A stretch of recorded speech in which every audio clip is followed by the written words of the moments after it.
um, I'm just gonna come out and say it. I don't know a lot about The Witcher. I don't. And it was because of that reason I didn't want to review this movie. It's not because I thought the movie was going to be bad or anything, but it's more so because I wanted to be respectful of the source material and not let my lack of experience with it cloud any judgment. However, when I heard it was an animated movie, an anime movie at that, made by the same people that made Castlevania, and dropping on Netflix, I thought, what the hell? Why not give it a look? Not to mention we don't get good adult animated movies very often, so I wanted to see if this might be one of them. And, kinda is, but also kinda isn't. The movie,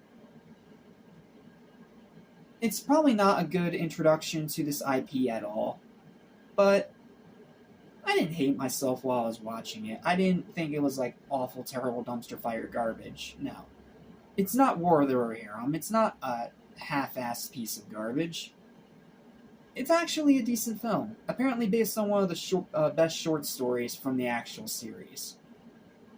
So, that being said, though, it's not perfect. It has a lot of problems. So, this is going to be a bit of a inconsistent review, as there's going to be a half where I'm really praising it, and a half where I'm really crapping on it.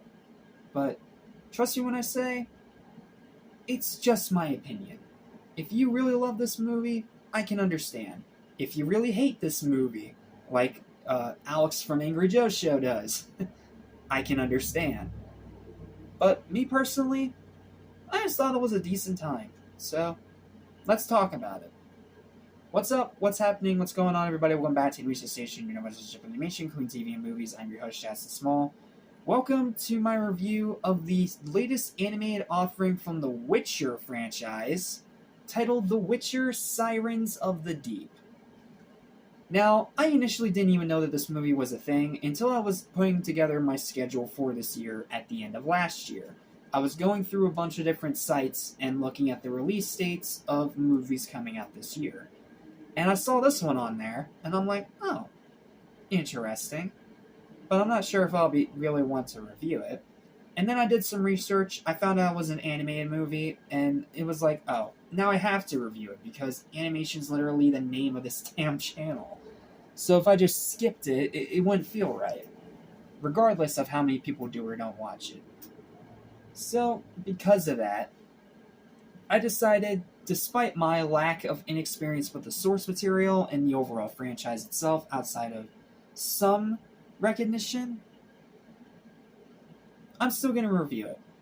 And honestly, I'm glad I saw it. Do I think it's a great movie? No. Is it going to be on the best list? No.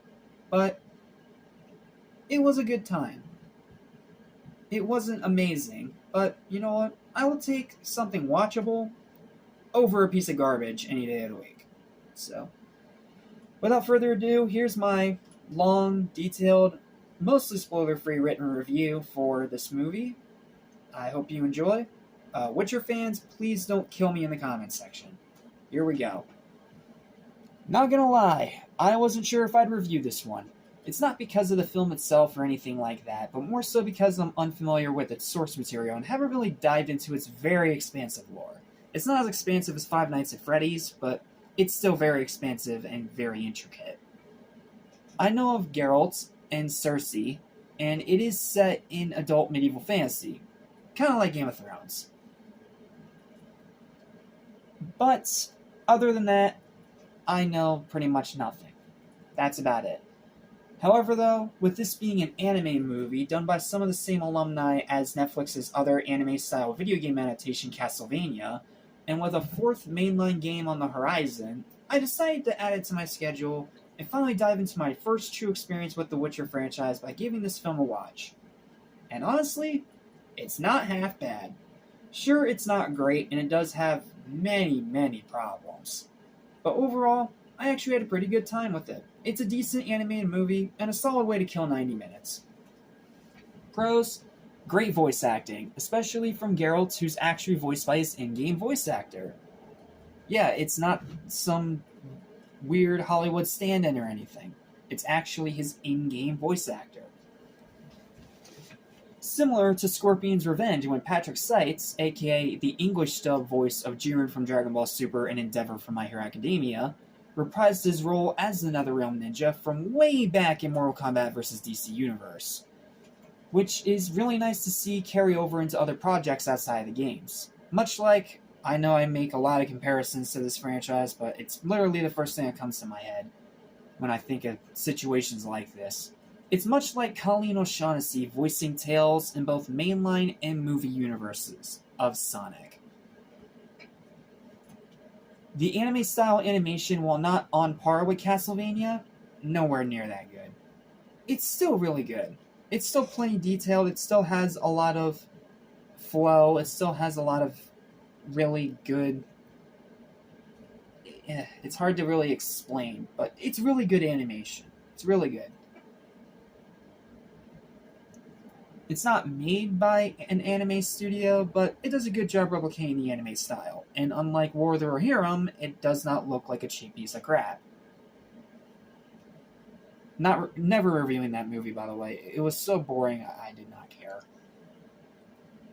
Some really exhilarating action with plenty of gore. That's one of the things I knew from this franchise that beforehand that I knew of. Like, I did know that this franchise has garnered some pretty great action scenes and a lot of visceral visual gore. And this movie gives you that. It gives you a battle on the sea, a battle on land, and a couple other battles every now and then, but brief. And I think in the action department it does deliver, and the final act is awesome. The whole final battle almost makes the entire movie itself worth it right there. An awesome final battle. I already talked about that. I can't go into more depth because of spoilers. Really likable characters that work well alongside Geralt. I forget their names, but like the prince, the bard he tags along with, the female bard he ends up falling in love with. They're all really likable characters. Outside of some of the villain characters, no one here is outright dislikable. The titular White Wolf himself is still badass and really carries the majority of the film. Like, Geralt is exactly like he is in the games. From what my research has shown me, from the little bits that I've seen of Geralt, he's here just like he is in the games. He's badass, he's stoic, he's determined, and he's very multi-layered. Like, he's a character that I really liked all throughout the movie. Really enjoyed him. Ending is both cute and satisfying. Again, can't go into depth because of spoilers. And the runtime is barely 90 minutes, making it a pretty easy sit. Like, it's only 90 minutes. Like, it's not that bad to sit through, guys. Come on. Alright, now let's get to the part where I temporarily crap on it because this movie has some pretty big problems. First up, the story is a very predictable, contrived mess, especially in the second half when it copies from The Little Mermaid.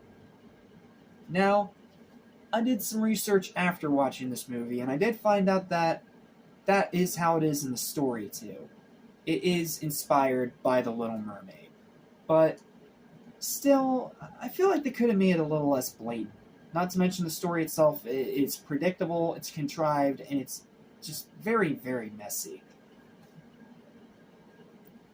Some characters, like the king, are very annoying. Like him, I wanted to punch him in the face the entire movie. Plot is paper thin at best and full of numerous holes that constantly break immersion.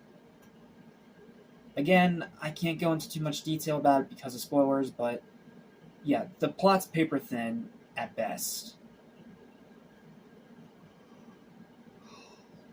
The love story is not believable between the prince and the princess of this other water kingdom. I don't believe it for a single second, and the movie does not give enough runtime and screen time to those characters to actually make it seem believable.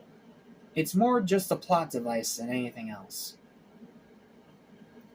And it doesn't help when some of that dialect of those scenes is in like ancient mermaid language. And yes, I had subtitles on, but without subtitles, that's a pain in the ass to understand. The beginning is really slow. The movie did start off slow, and I was thinking, okay, this is not going to be up my alley, is it? Thankfully, though, I stuck with it, and it did get better around the midway point.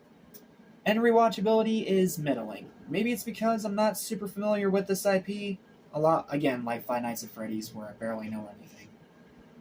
But I can't really see myself rewatching this again, but I'm not putting it out of the realm of possibility. Like, maybe after I play the games and get all that lore, maybe I'll rewatch this movie again and see if I can still call it good. I don't know. But it's not likely. Conclusion. While its hull is full of holes and critical damage, the ship still manages to return to shore. The Witcher Sirens of the Deep is an action-packed, gory, and surprisingly fun animated feature film that entertains the viewers for 90 minutes thanks to its fantastic voice acting, awesome main character, and exhilarating action. But it almost capsizes itself with bad storytelling, a thin plot, and pretty unremarkable writing. From what I heard, it's the same people that wrote for the live-action show. And it just makes me want to avoid that like the plague more than I already do. However, despite its flaws, I still think it's worth a watch. It's nothing great, but it's nowhere near as bad as others say it is. Like, some people were calling this movie, like, dumpster fire garbage. But, honestly, I didn't see that. I get it, opinions are opinions, but I don't know. Something about it. I didn't hate myself while watching it, and I didn't hate it. I had a decent time. It's recommended for fans of the series, but everyone else, it's a one and done. It's one of those movies that you more watch just to say that you watched it. But if you are a fan of the show, you might find more value in it. Yes, unfortunately, Cersei isn't here. That's the one spoiler I will give. She's not in this movie. But Geralt himself is still more than enough to carry it. And it does have great action, fantastic voice acting, etc., that I already talked about, to make it more than worth watching. Is it perfect? No. Can it be improved? Absolutely. But honestly, I had a good time. For what it was, I'm glad I watched it. It won't be on the best list, but it won't be on the worst list either. It's a decent movie that I think that most people will enjoy. Will they rewatch it a lot? Probably not, but it's decent. And honestly, like I said before, I will take decent over garbage any day of the week. Final verdict for The Witcher Sirens of the Deep from a complete noob is a final verdict of a 6.5 out of 10. It's a solid movie, it's a fun movie, it's an entertaining movie, but it's not more than that. But you know what? I'm glad that I saw a good movie, especially after that one piece of crap I had to talk about earlier. So, yep. That's it. Thank you guys so much for watching, and I'll see you in the next review. Listen to forget, so listen and you won't regret. Be true to yourself, don't miss your chance, and you won't end up like the fool who ripped his pants.